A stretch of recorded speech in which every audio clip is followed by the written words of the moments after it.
Voilà près de 100 ans qu'il veille sur la commune de Chandray, perché à plusieurs mètres de hauteur sur le monument aux morts. Ce poilu retrouve désormais une seconde jeunesse. François Bronze, c'est ainsi qu'il se fait appeler, maître artisan d'art venu d'Avignon, a été mandaté pour restaurer cette statue datant de 1921 et qui en avait bien besoin. On voyait déjà beaucoup de points de rouille, beaucoup de fentes, c'est-à-dire que c'était carrément cassé au niveau du bronze. Et puis voilà, il était en mauvais état, il est à un endroit effectivement où il prend le vent, les intempéries. Donc là, on se rendait compte que si on ne faisait pas quelque chose rapidement, il allait tomber. En tout cas, il y a des membres qui allaient tomber.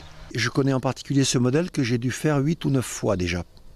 Donc je connais absolument tous les défauts de ce soldat et tout ce qui peut lui arriver. Je sais que les coudes sont toujours fendus, que les avant-bras ne tiennent plus, que le fusil peut être décollé du socle. Ce monument rend hommage aux soldats tombés pendant la Première Guerre mondiale, un véritable devoir de mémoire que la commune refuse de laisser s'effacer.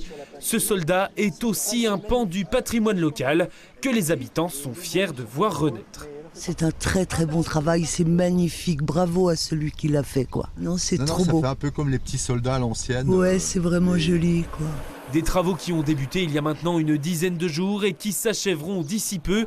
Après avoir procédé à la soudure des membres, bouché les trous et peint le poilu aux couleurs originelles, reste à faire en sorte que tout ce travail de restauration dure dans le temps. Faire cette couleur avec une peinture italienne, avec laquelle je peux mettre jusqu'à 2 ou 4 mm d'épaisseur. La peinture est très dure rapidement, mais elle est quand même douce, c'est-à-dire que cette peinture peut se dilater et se rétracter.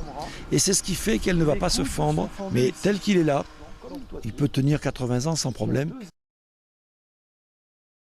Pourrait, si le dossier est accepté, être subventionné par la région et l'Office national des anciens combattants et des victimes de guerre.